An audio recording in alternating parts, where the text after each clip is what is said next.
Hi and welcome back to another episode, and today the used car conveyor belt has brought us a BMW 1 Series. This particular model's a 2005, so it's 15 years old, and it's covered 137,000 miles. So as we look around the outside of this car, there's quite a few areas that need attention really. For example, the wheels, they've got some really caked on brake dust. That's going to be a bit of an effort to get those off. The corners of the bumpers have all been sort of scratched and marked, so we'll have to try and buff those out. And the fuel cap's disgusting. It kind of looks like the bottom of the seabed in there, or the surface of the Titanic. I covered the cleaning of the engine bay in my previous video, and I'll put a little card at the top there so you can see how I went through the process of that. And as I explained in that video, I do really think this engine bay's probably been cleaned in the last 2 or 3 years, due to the fact that 137,000 miles, it would be a lot more dusty and grubby underneath here than it is. So that might have been cleaned for reasons perhaps they had an oil leak or something, they wanted to inspect it, so they gave it a good wash at the time. So the audience participation section today is, I've put a poll up the top, and if you do get the chance and everybody's busy, if you could cast your vote, that'd be much appreciated. It's just asking how long you want these videos to be, because it's quite varied in the comment section. Some people want them shorter or longer, and it just helped me gauge the overall average, so then I can work forward when I'm editing these to how long to make them basically. So if you get the chance and you could sort of click the buttons on that, that'd be much appreciated. So the front wheels hadn't been washed for a really long time, and this brake dust was almost welded on really. So first of all, I'm going to be spraying the face of the wheel with a dedicated wheel cleaner, and that's going to sort of bite in a little bit and loosen that off first. And then I'm going to spray the wheel arch liners, which are plastic on the front, and the face of the wheel with some all-purpose cleaner. So next up, I'm going to be using a dedicated wheel brush by a company called EZ, and it looks a little bit like a Christmas tree, but it's really good at getting into tight spaces like this plastic wheel arch between the tyre and the wheel arch, and also on the backs of the wheels, which we'll see later on in the video. On the tyre and the face of the wheel, I'm using a different brush. It's called a Vicam brush, and they do various sizes as well, and they're very soft, so it's going to be quite safe on the front of this wheel. Due to the fact there's so much filth on this wheel, I'm going to give it a quick rinse here now before I spray a little bit more product on and start working in between the spokes. And it's also a good opportunity to blast all the mud out of the wheel arches and make sure I've cleared them out as fully as well.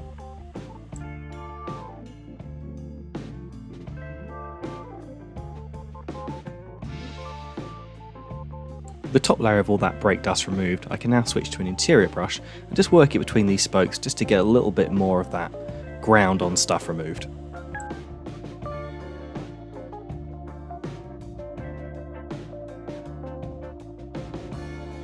And for these more stubborn areas like around the wheel bolts and then possibly between the spokes here, it's a little bit caked on, I'm using a very slightly stiffer brush just to loosen that off. Once that's done, I'm going to swap back that EZ wheel brush, and as you can see here, it gets between the spokes really well and just gets to the back of the wheel and loosens off all the sort of caked in stuff from behind.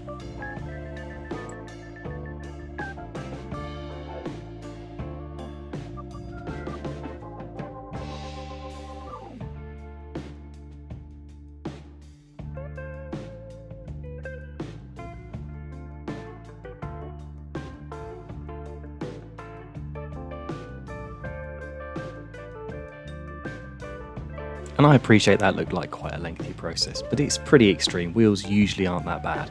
And as we move to the rear wheels in this car, the brake dust is going to be a lot less ground on, because most of the braking effort on a car is done at the front, usually about 80% at the front and 20% at the rear. So as we can see here in the video, whereas the previous wheel the process was knocked down to 2 or 3 sections to try and do it, on something like this you can almost do it in one go.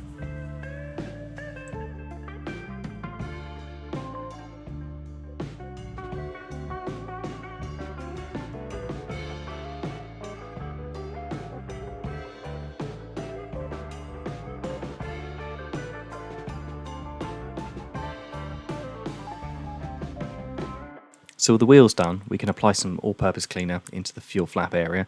As we can see here, it's already starting to push out some of the goop which is inside. Once it's had a nice liberal dosing, as we can see here, I'm really throwing it on there, we can switch to the interior brush and just agitate it and loosen off all that green lichen and mould stuff that's sort of over the years collected in there and on the inside of the flap. Obviously it goes without saying that if if you're ever going to clean the inside of your fuel flap area, make sure the cap's fully tight so you don't get any water in there. And as you can see here, some of these flaps can be a little bit sort of delicate or flimsy, so it's best to hold on to the back of it or the front of it whilst you're scrubbing it. Another thing to look for when actually washing in a fuel flap, they've usually got a drain hole inside, and if these were to get bunged up, which they do quite often, you can then get water ingress if you've got a worn seal on your fuel cap. So always make sure that drain plug's functioning so the water, if it collects in there, can drain out.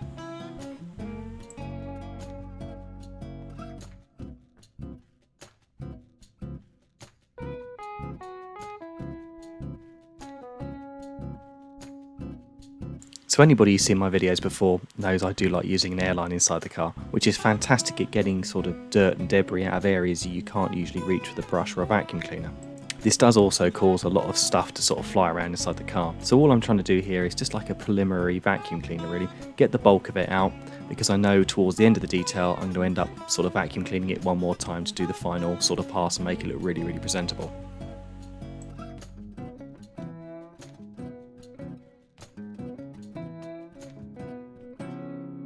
The seats in these cheaper end of the market BMWs are actually plastic or vinyl, they're not leather. So I'm just using a soft brush attachment that goes on the end of the vacuum cleaner just to sort of get between all the little nooks and crannies to get the bits of biscuit out and stuff the children left inside out.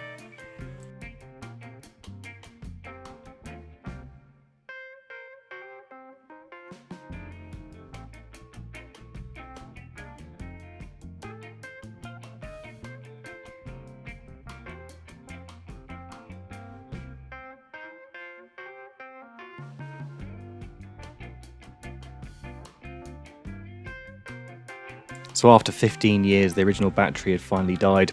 So it's had a new one fitted, and the old one will go off to the scrapyard to be recycled. And that leaves us enough room now to get the brush and attachment in there and get scrubbing on that carpet.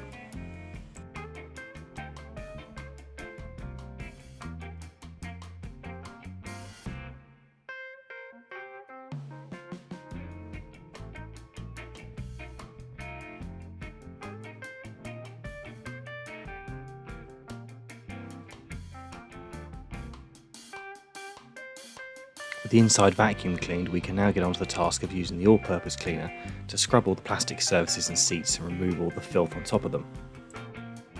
So I'm just using a little interior brush here just to scrub the surface of the plastic seat, and also get in between all the little grooves and the joins as well to get all the little bits of sand and dirt out of those as well.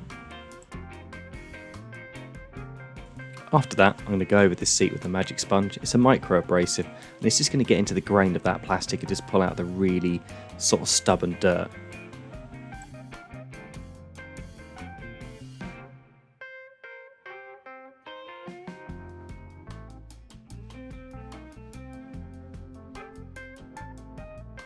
And at the end, I'm just going to go over with the airline. It's going to do two things here. It's going to dry the seat for me so I can inspect it and see it looks good.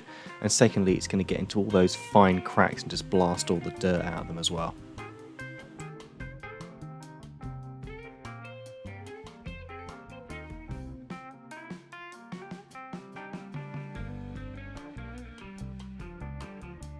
And here's another really good example of the airline in use.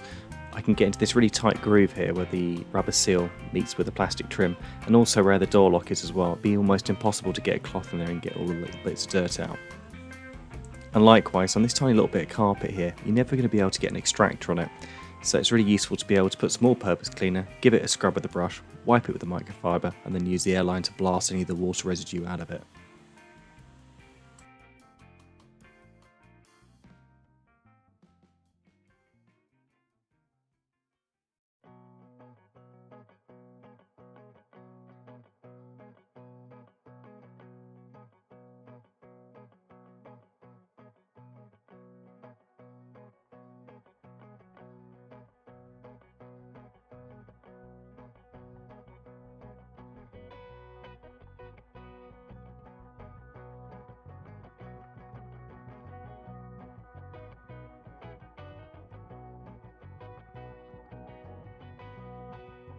Now this little bit of footage just shows how good an airline is.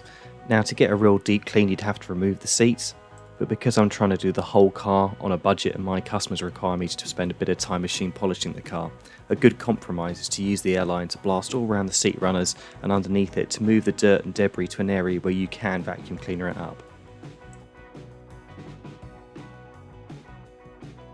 As we move into the cockpit, we can see on the steering wheel here, and also things like the wiper stalk, that over 15 years has had quite a long build-up and make-up, as we can see all the touch points like the handbrake here, the armrest and also the gear stick.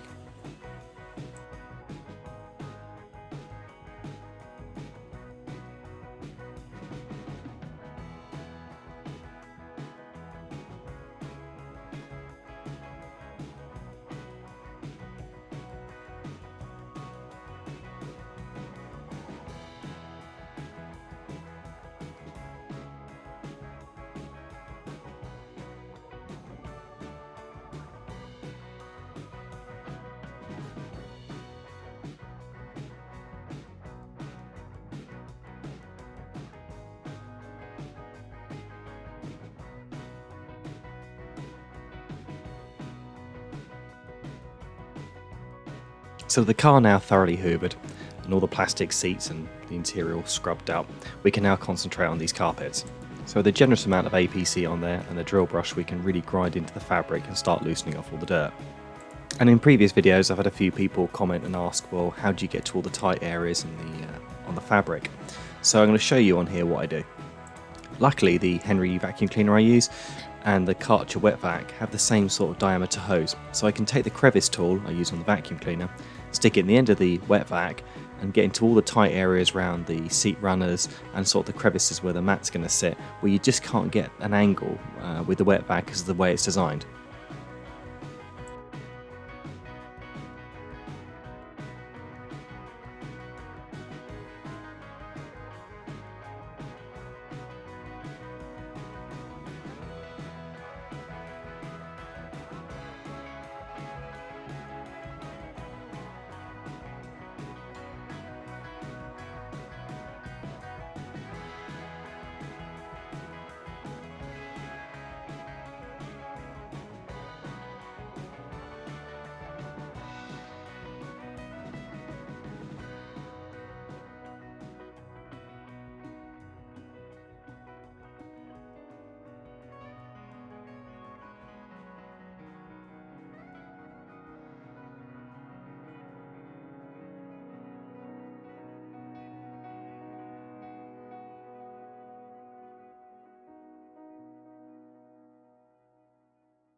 So I was a little bit surprised at almost the lack of filth that came out of this rear boot carpet. I just expected, I suppose, after 15 years and the fact it had quite a lot of dirt in there, it would sort of be really, really filthy. But you know, it extracted up really quickly and well, and looked really good.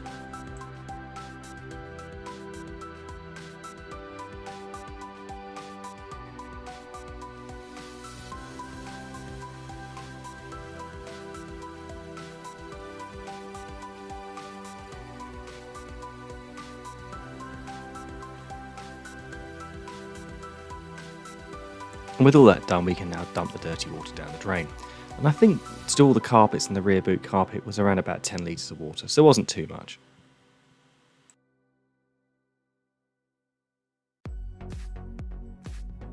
With this done, I can now look to dress all the plastics and the seats in the car. So I'm going to use the same stuff I use on the engine bay, which is Auto Glim Super Sheen if it's a trade version, or if it's the retail version, it's rubber and vinyl dressing. And what I'm doing here is I've already got one cloth that I use all the time that's sort of impregnated with the product, so not to be wasteful. And once that's applied, I'll then just go over with a fresh microfiber just to buff the surface and take any residue off and just leave a nice silk sheen on the top afterwards.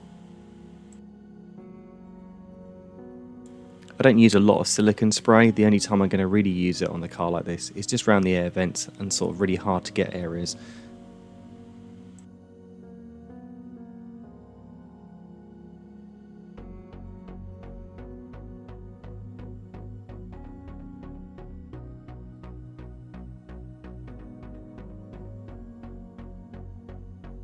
And with the inside of the car all done, we can now turn our attention to the outside.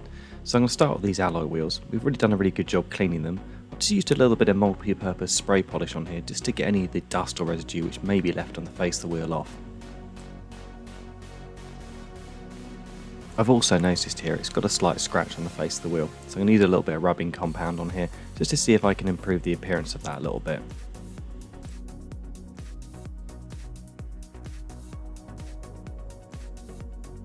With that done, I can now touch in the bit of the curbing on the alloy wheels. It's never going to make it perfect, but it's just going to take your eye off it from a distance and improve its appearance in general.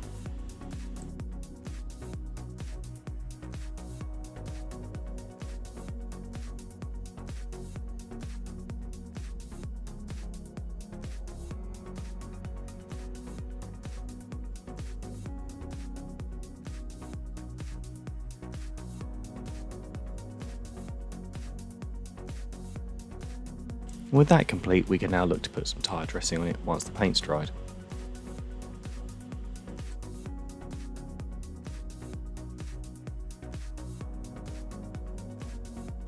So the corners on this bumper are quite sharp and quite angular, so I'm going to use my small little polisher here, just on these edges, just to sort of try and improve these scratches and scuffs as best I can.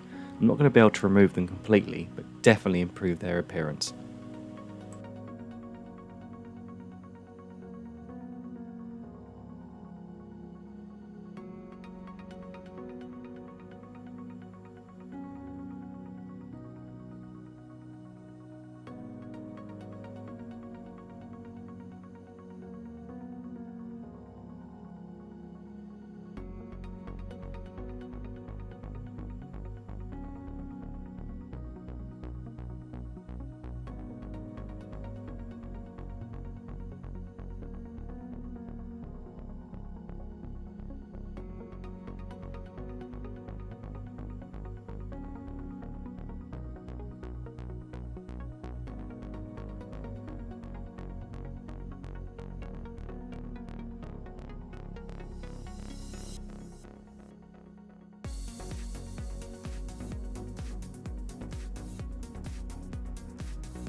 So for the larger sections of the panels, I can swap back to my bigger polisher.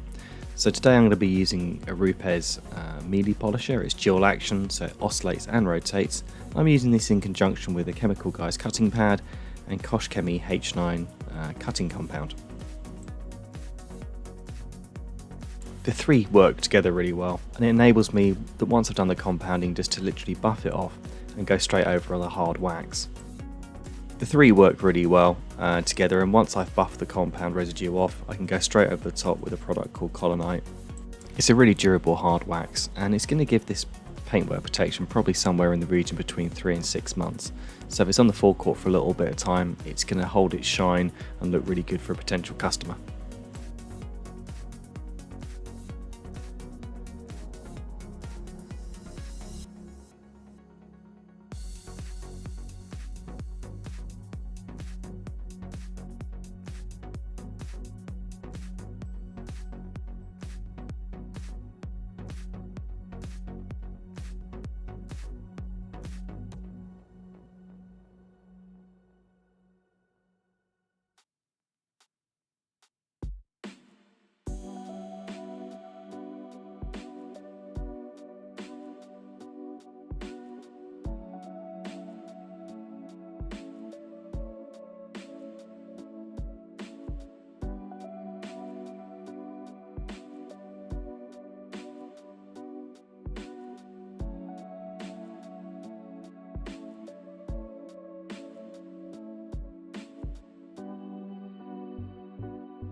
So as we move to this rear wheel arch, it's got a sort of scuff mark on the actual swage line, and slightly above that it's got a sort of nick scratch out of it as well. So we're going to try and buff those out as best we can.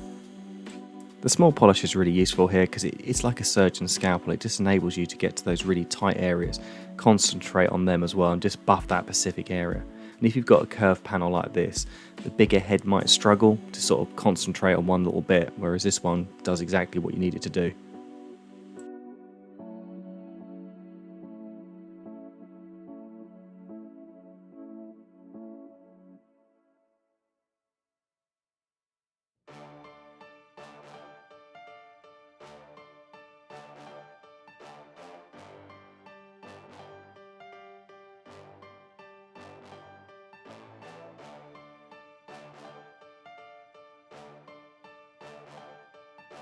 And we can see here it's a vast improvement. Not only is it nice and glossy, we've removed the black mark there, and the scratch above it's almost but gone.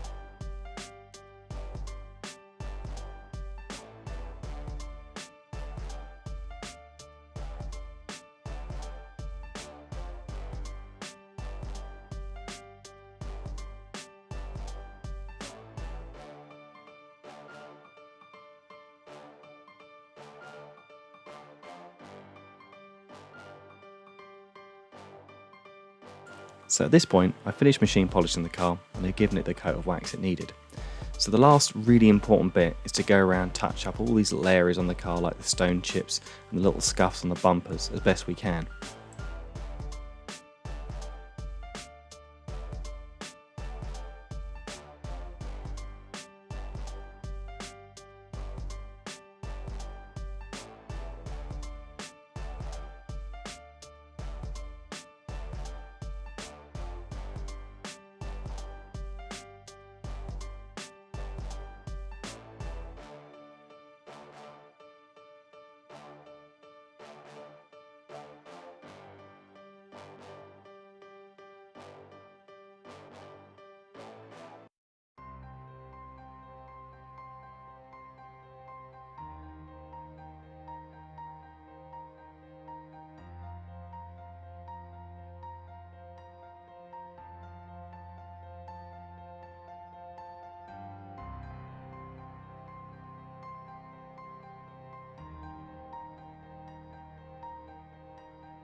And finally the whole car's done, so we can take it back out into the sunlight and have a look. So we have to bear in mind this car's 15 years old and it's covered 137,000 miles. And it's got a retail value of around about £2,000, so that's $2,500 US. So it hasn't got to be showroom perfect, but it's a massive improvement than what was there before.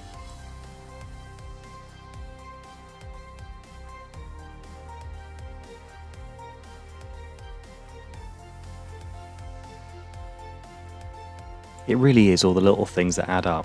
Clean petrol flap, wheels and bodywork touched in, and stuff like this door shut here that's all been jet washed out and polished afterwards that make all the difference. When a customer comes to look at the car, it just looks really clean and tidy and presentable.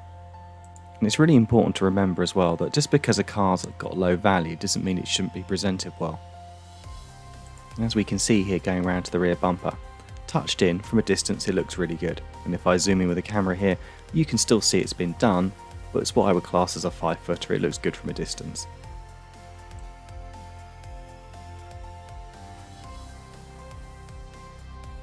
So there's a little few dents on this rear quarter panel that hopefully the paintless dent man will remove when it goes back to the dealership, but the scuff and scratch above it's completely gone. And after a thorough scrubbing and touching in, the wheels look really good as well. And likewise on the front bumper, the scuffs which were there have been touched in, and although it's not perfect, it takes your eye off it. And the bit of trim missing on the front there, the dealership will get a replacement part for it, as well as a brand new badge on the front as well to really finish the car off.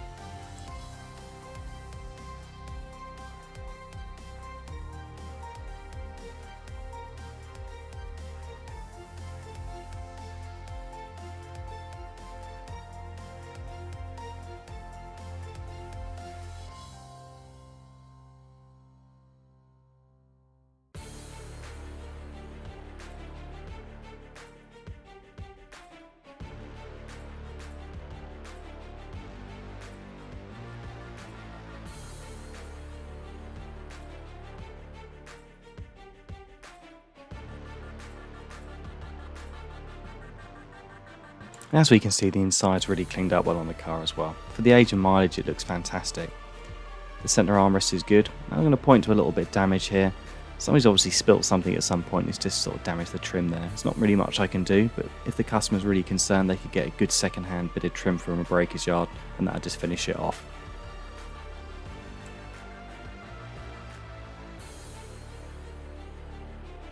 Coming up in the next week, we've got another engine bay compilation video. And we've also got a really high mileage Golf. I think off the top of my head that's done about 190,000 miles.